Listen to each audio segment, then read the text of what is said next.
नमस्कार बच्चों, आज हम 1.2 एक्सरसाइज के अगले छठे क्वेश्चन को देखेंगे। बहुत ही आसान है। अगर आप पीछे प्रश्नों को बहुत अच्छे से सुन रही हैं और लिख कर उसको फिर से जांच कर रही हैं तो बहुत आसान है ये प्रश्न। अब आप देखिए, एक सेट है A 1 2 3 और B है 4 5 6 7, ठीक। और F किस तरह से परिभाषित है कि F में वन का A के 1 का प्रतिबिंब क्या है 4, तो एलिमेंट क्या हो गया 1 4। क्योंकि देखो फलन भी एक संबंध है और संबंध में ऐसे हम पेयर दिखाते हैं ना, तो ऐसे ये पेयर में ही ये एलिमेंट्स दिखाए गए हैं। 1 का प्रतिबिंब क्या है 4, 2 का प्रतिबिंब क्या है 5, 3 का प्रतिबिंब क्या है 6, ठीक है। 7 इसमें बचा हुआ है। 7 देखो किसी का प्रतिबिंब नहीं दिखा रहा है। ए से बी में एक फलन है, सिद्ध कीजिए कि एफ एकाएकी है पर आच्छादक नहीं है। अगर आप चित्र खींच दीजिए, उसी से ही क्लियर हो जा रहा है कि 7 इसमें बचा हुआ इसलिए आच्छादक नहीं है ना। अब सिद्ध कीजिए दिए हुए फलन एकाएकी, ये समझ गए ना। आप इसको कर सकते हो। एकाएकी F1 बराबर 4 है, F2 बराबर 5 है, F3 बराबर 6 है। देख रहे एक एक पर जा रहा है। चित्र खींचकर भी आप समझा सकते हैं कि चित्र से ही स्पष्ट है कि ये एकाएकी तो है परंतु आच्छादक नहीं, क्योंकि 7 इसमें बचा हुआ है। इसको आप स्वयं कीजिए, ठीक है। प्रश्न नंबर 7, सिद्ध कीजिए कि दिए हुए फलन एकाएकी आच्छादक है। ये दो फंक्शन आपको दिए हैं। पहला इसमें सेट ए और बी दे दिया था और इसको फंक्शन को इस तरह डिफाइन किया था। इसमें इक्वेशन के द्वारा डिफाइन किया गया है। F from R to R है। आर मतलब रियल नंबर, जिसमें परिमेय और अपरिमेय सब तरह की संख्याएं हैं। और फंक्शन डिफाइन कैसे किया गया है 3 - 4x द्वारा परिभाषित है, ठीक है।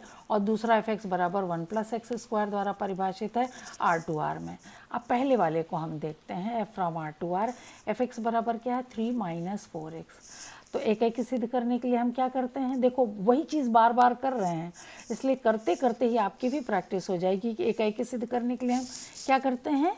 माना f(x1) बराबर f(x2) for every x1 x2 belongs to r के लिए। तो f(x1) कितना हो जाएगा 3 - 4x1 और f(x2) कितना हो जाएगा 3 - 4x2, ठीक।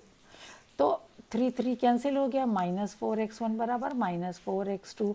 आप देख रहे हैं -4 - 4 कैंसिल हो जाएगा तो x1 बराबर x2। दो प्रतिबिंब बराबर हैं तो वो जिसके प्रतिबिंब हैं वो भी बराबर है, अतः f एकाएक है। क्लियर है। अब ए कोई भी एलिमेंट, ऐसे ही कोडोमेन से हमने एक एलिमेंट ए उठाया और हम ये देखते हैं कि वो किसी का प्रतिबिंब है, तो हम देख रहे हैं कि अगर ए को हम किसके बराबर कर दें 3 - 4x, क्योंकि 3 - 4x किसका एलिमेंट है, डोमेन कोडोमेन आर का है। तो अगर इसको हम ए के बराबर करें, यहाँ देखिए ए बराबर 3 - 4x किया तो उससे हमने x का मान निकाला, कितना आया a - 3/4। देखो a रियल है तो 3 घटाएंगे तो भी रियल, 4 से भाग देंगे तो भी रियल। इसका मतलब x बिलोंग्स टू r। यानी आपको एक x जरूर a के रिस्पेक्ट में मिलेगा जिसका प्रतिबिंब क्या होगा a। इस x का प्रतिबिंब क्या होगा a होगा, है ना।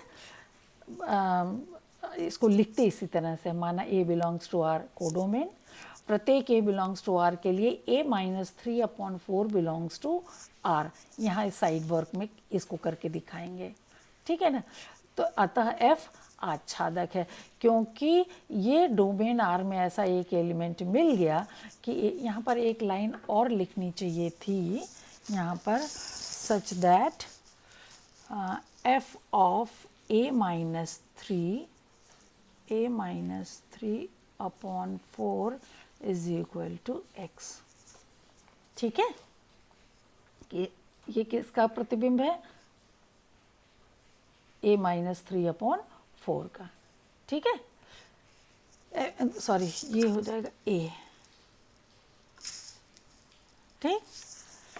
अब ये यहाँ पर देखिए सेकेंड क्वेश्चन क्या पूछा था, x1 x2 बिलोंग्स, सेकेंड पूछा था f(x) = 1 + x² द्वारा, यहाँ f(x) = 1 + x द्वारा परिभाषित है, तो हमको इसको भी 1 1 on 2 सिद्ध करना है।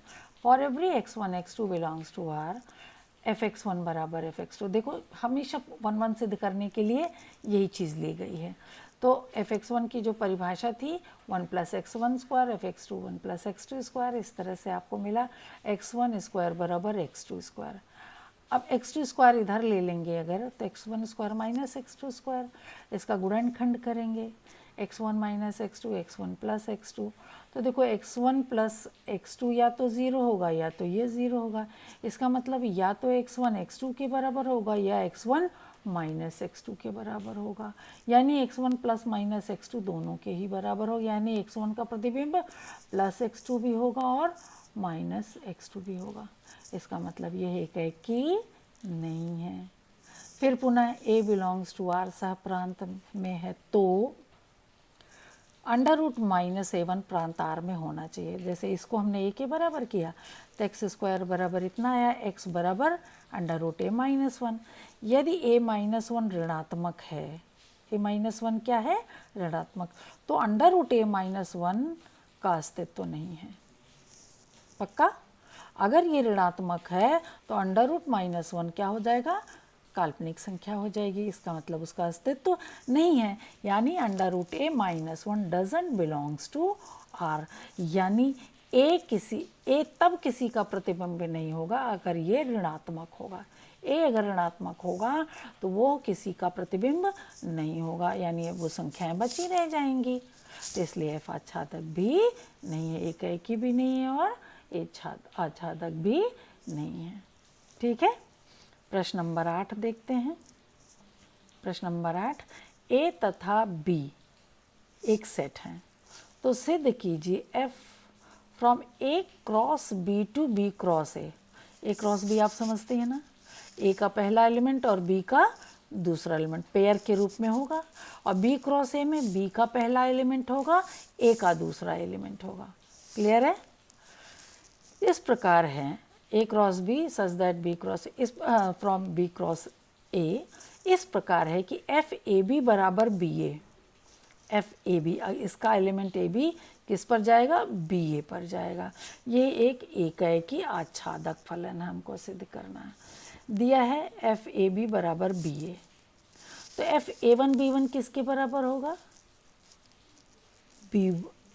A1 B1, तो ये किसके बराबर होगा? B1 A1 के बराबर। ठीक है, हमने दो पेयर ले लिए A1 B1 और A2 B2। A1 B1 तथा A2 B2 A cross B में लिया। A क्रॉस B में पहला एलिमेंट A दूसरा B, तो दो लिए A1 B1 तथा A2 B2 दो एलिमेंट लिए, तो F ऑफ A1 B1 मान लिया F ऑफ A2 B2 के बराबर है। ठीक है, F ऑफ A1 B1 बराबर है F ऑफ A2 B2। ठीक, तो A1 B1 किसके बराबर होगा? B1 A1। परिभाषा के अनुसार AB बराबर BA है, तो A1 B1 B1 A1 के बराबर होगा। A2 B2 किसके बराबर होगा? B2 A2 के बराबर। आपको पता है क्रॉस प्रोडक्ट जब हम लोगों ने फर्स्ट ईयर में पढ़ा था, अगर दो पेयर बराबर हैं तो इसका मतलब पहला वाला पहले के बराबर होगा और दूसरा वाला दूसरे के बराबर होगा, यानी B1 बराबर B2 और A1 बराबर A2 होगा। क्लियर है ये बात? तो इसका अर्थ है कि A1 B1 बराबर A2 B2। ठीक, इसका मतलब क्या है कि F11 होगा। क्लियर होगी? अब माना BA एक अवयव B क्रॉस A का है, और B क्रॉस A क्या है? सहप्रांत है। BA कोई अवयव है, तो AB belongs to A cross B। ऐसा होना चाहिए कि AB का प्रतिबिंब क्या हो? B हो। ये परिभाषा से दिया ही हुआ है इसका, और ये सत्य है। इसका मतलब F क्या है? आच्छादक है। यहाँ पर भी लिखना पड़ेगा, इसका अर्थ है, इसका मतलब अर्थात यहाँ लिखना होगा अर्थात F एकैक है। हमने नहीं लिखा, भूल गए, अर्थात F एकैक है। ठीक है, अब क्वेश्चन नंबर 9 देखिए, fx n+1/2 होगा यदि n विषम होगा, और fn/2 होगा यदि n सम है। For every n belongs to n। n का मतलब आप जान रहे कैपिटल N, ये सेट्स हैं, और आपको पता है विषम में अगर एक जोड़ कर जोड़ दें तो सम हो जाता है, तो इसका मतलब 2 से विभाज्य होगा, और 2 से विभाज्य होगा यानी एक पूर्णांक आएगा, है ना, पूर्ण संख्या आएगी कि नहीं, वो भी धनात्मक। इसी तरह n/2 n अगर सम है तो 2 से भाग हो ही जाएगा, यानी ये भी एक पूर्ण संख्या आएगी। ठीक है, अब हम f1 अगर हम लेते हैं f1, तो n की जगह 1 रखेंगे तो कितना आएगा, 1 आएगा। और f2 कितना आएगा, 2/2। अगर f2 लेते हैं तो चूंकि सम है तो 2/2 ये भी 1 आएगा। यानी आप देख रहे हो कि f1 बराबर f2 तो है, लेकिन 1 बराबर 2 नहीं है। इसका मतलब f एक की नहीं है। एक एग्जाम्पल से ही आपको क्लियर हो गया कि f एक की नहीं है। ठीक, अब यदि n विषम है, माना 2r+1, ध्यान दीजिएगा इस बात को, n विषम है 2r+1, ये अगर कोडोमेन में है, किस में है, कोडोमेन में, तो 4r+1 belongs to n domain. 4r+1 भी एक विषम संख्या है। इस विषम संख्या का प्रतिबिंब क्या होगा, परिभाषा से जरा देखिए, f4r+1 ये क्या है, विषम है। विषम है तो एक हम जोड़ेंगे और जोड़कर 2 से भाग देंगे तो कितना आएगा, 2r+1। एक विषम संख्या आ रही है 2r+1, जो किसका प्रतिबिंब है, 4r+1 का। लेकिन यदि n सम है, माना 2r कोडोमेन में है, तो 4r का अस्तित्व n प्रांत में होगा। 4r का क्या हो जाएगा, 4r/2, 4r सम है तो 4r/2 यानी 2r हो जाएगा। ठीक है ना, तो f क्या होगा, आच्छादक होगा।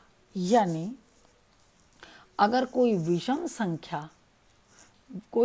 संख्या n में है तो उसका प्रतिबिंब विषम, और सम है तो उसका प्रतिबिंब सम, यानी सारे सम और विषम किसी न किसी के प्रतिबिंब होंगे, अर्थात f आच्छादक है। एकी तो नहीं है मगर आच्छादक है। इस प्रश्न को ध्यान से समझिएगा। कोई भी एग्जाम्पल आप ले लीजिए, जैसे यहाँ 1 और 2 हमने ले लिया था, यहाँ 5 ले लीजिए, यहाँ 4 ले लीजिए। 5 क्या है, एक विषम संख्या है, और किसका प्रतिबिंब होगा, अगर यहाँ हम n विषम ले रहे हैं तो 5 अगर लेते हैं, 5 + 1/2 यानी 6/2, तो कितना हो जाएगा, 3, यानी 5 के इमेज कितना हो जाएगा, 3। 5 भी विषम, 3 भी विषम। ठीक, और अगर 6 लेते हैं, क्या लेते हैं, 6, तो 6/2 का इमेज भी क्या हो जाएगा, 3। 6/2 का मान क्या है, 3, तो 6/2 का भी इमेज 3 हो जाएगा, यानी 6 का भी 3 होगा और 5 का भी 3 होगा। लेकिन होंगे सारे एलिमेंट जो भी विषम और सम है, सबके इमेज क्या होंगे, कोई ना कोई एलिमेंट होगा। इधर कोई विषम एलिमेंट होगा कोडोमेन में, तो इधर भी कोई ना कोई उसका इमेज, मतलब वो किसी न किसी का इमेज होगा जो डोमेन में होगा। क्लियर है, ये दोनों एग्जाम्पल, आप ये सारे एग्जाम्पल आपको समझ में आए। अभी हम आपको एग्जाम्पल 10 भी समझाएंगे, और लेकिन ये अगले टर्न पर आपको बताएंगे। अभी के लिए बहुत है। Thank you.